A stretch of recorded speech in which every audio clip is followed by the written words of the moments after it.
warahmatullahi wabarakatuh. Kami dari kelompok 2 akan mempresentasikan hasil diskusi kami mengenai respon hasil tanaman jagung manis Zea mais terhadap posisi dan waktu pemangkasan daun dari Dimas Yulianto, Ismail Saleh, dan Dukat Dukat. Sebelumnya saya akan memperkenalkan kelompok saya, kelompok 2. Yang pertama ada saya sendiri dengan nomor NIM 044 selaku moderator. Yang kedua ada Sari Lailatul Izza dengan nomor NIM 051. Yang ketiga ada Tri Bintang Satria dengan nomor NIM 058. Yang keempat ada Siti Karomatus Suluk dengan nomor NIM 060. Dan yang terakhir Dimas Angga Permana dengan nomor NIM 078. Baik, yang pertama yaitu pendahuluan. Poin ke-1, pengertian jagung. Jagung merupakan sumber karbohidrat kedua setelah beras. Jagung mengandung serat pangan dan nilai glycemic index yang lebih rendah dibandingkan nasi. Oleh karena itu, jagung masih menjadi makanan pokok di beberapa daerah di Indonesia, seperti di daerah Madura, Jawa Timur, Maluku, dan Sulawesi Tengah. Poin yang kedua, yaitu upaya untuk meningkatkan produktivitas jagung. Penggunaan benih unggul dan penerapan teknologi usaha tani. Bisa juga dengan pemangkasan daun. Pemangkasan daun pada tanaman jagung, terutama daun-daun yang tidak produktif, dapat mengurangi persaingan dalam hal memperoleh fotosintat antara tongkol dengan organ sing lainnya. Poin yang ketiga yaitu penuaan daun menyebabkan daun berubah fungsi dari source atau penyuplai fotosintat ke sing penerima fotosintat. Pemangkasan organ-organ sing yang tidak dibutuhkan dapat mengoptimalkan aliran fotosintat ke bagian tanaman yang diperlukan. Poin yang keempat yaitu pemangkasan. Pemangkasan dapat dilakukan pada daun bagian atas maupun bagian bawah. Daun-daun di bagian atas merupakan daun yang masih muda. Daun yang aktif untuk menyuplai fotosintat ke bagian tongkol adalah daun bagian tengah yang letaknya di sekitar tongkol. Poin yang kelima yaitu waktu pemangkasan. Pemangkasan waktu awal muncul bunga diduga dapat membantu proses pengisian biji setelah penyerbukan. Karena aliran fotosintat terkonsentrasi pada biji sehingga hasil yang diperoleh juga meningkat. Tanaman jagung berbunga pada umur 47-52 hari setelah tanam. Pemangkasan setelah proses penyerbukan dan pengisian biji kurang efektif dalam meningkatkan hasil tanaman jagung manis. Yang kedua yaitu bahan dan metode. Bahan dan metode dibagi menjadi 3, yaitu yang pertama tempat, yang kedua bahan, dan yang ketiga alat. Yang pertama tempat di Desa Nanggerang, Kecamatan Jalaksana, Kabupaten Kuningan pada Juni sampai September 2018. Untuk bahan yang digunakan yang pertama yaitu benih jagung manis Cultivar Bonanza F1, yang kedua pupuk urea, yang ketiga SP36, yang keempat KCL, yang terakhir yaitu Furadan. Nah, untuk alat yang digunakan yaitu yang pertama meteran, yang kedua timbangan, yang ketiga jangka sorong, yang keempat hand sprayer, yang kelima cangkul, dan yang terakhir ember.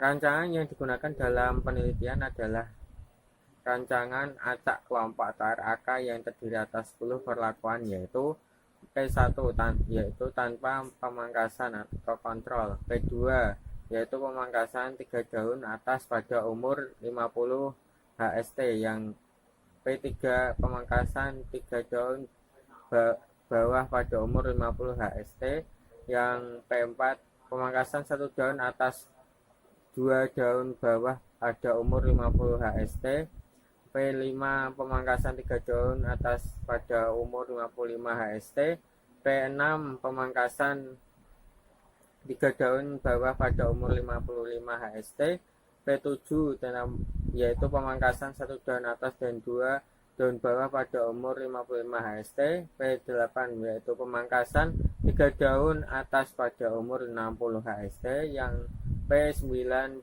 yaitu pemangkasan 3 daun bawah pada umur 60 HST, yang P10 pemangkasan 1 daun dan 2 daun bawah pada umur 60 HST. Peubah yang diamati dalam penelitian ini terdiri dari peubah penunjang dan peubah utama. Peubah penunjang meliputi analisis kesuburan tanah, tinggi tanaman, jumlah daun, dan gangguan OPT. Yang kedua yaitu peubah utama meliputi penunjang tongkol berkelobot dan tanpa kelobot, diameter tongkol kelobot dan tanpa kelobot, serta bobot tongkol berkelobot dan tanpa kelobot per tanaman dan per peta. Data yang diperoleh dianalisis dengan menggunakan uji F pada taraf 5%, dan apabila menunjukkan pengaruh nyata maka dilanjutkan dengan uji Duncan Multiply Range Test atau DMRT pada taraf 5%. Baik, yang selanjutnya adalah yang ketiga, yaitu hasil dan pembahasan. Nah, berdasarkan analisis yang telah dilakukan, yakni analisis kesuburan tanah dan analisis kesesuaian lahan terhadap tanaman jagung, dapat disimpulkan bahwa kriteria lahan tersebut sesuai untuk ditanami jagung. Baik, yang kedua, yakni membahas tentang tanaman jagung itu sendiri. Jadi tanaman jagung itu dapat tumbuh baik pada pH 5,5 sampai 6,5. Nah, hama yang menyerang pada saat penelitian yang dilakukan adalah ulat daun. Nah, cara mengendalikan hama ini atau hama ulat daun ini adalah dengan menyemprotkan insektisida yang memiliki bahan aktif seperti min dengan takaran atau dengan konsentrasi 1 mili per liter air. Yang ketiga, tidak terjadi hujan selama penelitian. Jadi selama penelitian yang dilakukan itu tidak terjadi hujan. Penyiraman dilakukan secara rutin setiap pagi dan sore hari sampai tanaman itu berumur 30 HST atau hari setelah tanam. Setelah tanaman tersebut berumur 30 hari setelah tanam, maka penyemprotan akan dilakukan sekali dalam seminggu. Baik, yang keempat adalah kondisi curah hujan pada saat penelitian itu lebih rendah dibandingkan dengan syarat tumbuh jagung, sehingga menyebabkan pertumbuhan tanaman jagung sedikit terhambat. Jadi pada saat tanaman jagung tersebut mengalami atau pada sekitar lingkungan mengalami curah hujan yang kurang sebagai persyaratan jagung untuk tumbuh dengan baik, maka pertumbuhan jagung tersebut akan terhambat. Komponen hasil tanaman jagung manis berpengaruh terhadap bobot tongkol per tanaman dan per peta. Panjang dan diameter tongkol dengan nilai yang lebih tinggi menyebabkan bobot tongkol per tanaman menjadi lebih tinggi nilainya. Dapat dilihat pada tabel 4 dan tabel 5 bahwa pemangkasan daun di bawah tongkol menghasilkan produksi biji yang lebih tinggi dibandingkan dengan pemangkasan daun di atas tongkol. Hal tersebut menunjukkan bahwa terdapat persaingan antara tongkol dengan daun bagian bawah. Pemangkasan daun tersebut meningkatkan produksi jagung sebesar 6,2% karena tidak ada persaingan penggunaan asimilat antara tongkol dengan organ sing lainnya seperti daun bagian bawah. Pemangkasan daun bawah pada umur 50 hari setelah tanam dapat meningkatkan bobot tongkol berkelobot dan tanpa kelobot, baik per tanaman maupun per peta. Hal tersebut disebabkan pada saat umur 50 hari setelah tanam, tanaman memasuki fase generatif yang ditandai dengan munculnya bunga jantan, sehingga aliran fotosintat lebih terkonsentrasi pada pembentukan tongkol dan pengisian biji. Komponen hasil tanaman jagung manis berpengaruh terhadap bobot tongkol per tanaman dan per peta. Panjang dan diameter tongkol dengan nilai yang lebih tinggi menyebabkan bobot tongkol per tanaman menjadi lebih tinggi nilainya. Dapat dilihat pada tabel 4 dan tabel 5 bahwa pemangkasan daun di bawah tongkol menghasilkan produksi biji yang lebih tinggi dibandingkan dengan pemangkasan daun di atas tongkol. Hal tersebut menunjukkan bahwa terdapat persaingan antara tongkol dengan daun bagian bawah. Pemangkasan daun tersebut meningkatkan produksi jagung sebesar 6,2% karena tidak ada persaingan penggunaan asimilat antara tongkol dengan organ sing lainnya seperti daun bagian bawah.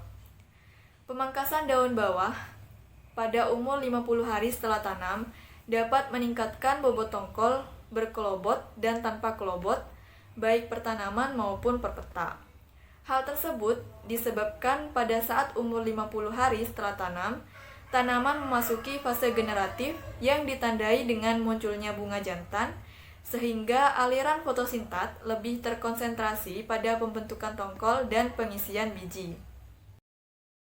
Untuk kesimpulannya sendiri, posisi dan waktu pemangkasan daun berpengaruh terhadap hasil tanaman jagung manis. Yang kedua, ada diameter panjang dan bobot tongkol dapat ditingkatkan sebesar 6,2% dengan memangkas 3 daun bagian bawah pada saat 50 hari setelah tanam. Dan yang terakhir, pemangkasan pada umur 50 hari setelah tanam merupakan waktu yang tepat untuk pemangkasan. Terima kasih dari kelompok 2, semoga bermanfaat. Sekian dari saya, wassalamualaikum warahmatullahi wabarakatuh.